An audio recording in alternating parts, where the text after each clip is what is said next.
সংসদত যিমান বক্তব্য দিয়ে টোটেল পলিটিকেল।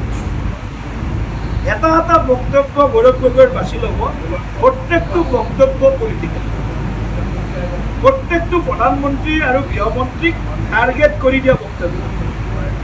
গতিকে কাকতুমুলিং পকা সকলোৱে দাঢ়ি চুলি পকা।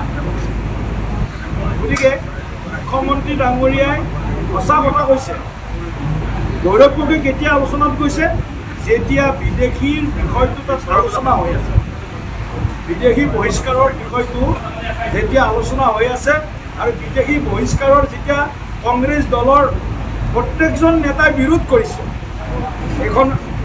এইটো কৰিব নালাগে, বিদেশী বহিষ্কাৰ কৰিব নালাগে, সেই আলোচনাটো চাবলৈ গৌৰৱ গগৈ সেইটো নিৰ্দিষ্ট সময়ত বিধানসভাৰ গেলাৰীত প্ৰৱেশ কৰিছে।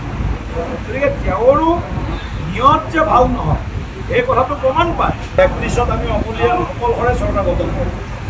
এতিয়া কালি এটা ক'লে, আজি এটা ক'লে, সদায় কিমান প্ৰতিক্ৰিয়া দিব।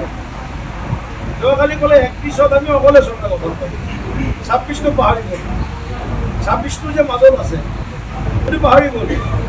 এতিয়া আজি বোলে আপোনাৰ মুখেৰ পৰা শুনিলোঁ 25খন আসনত খেলিব।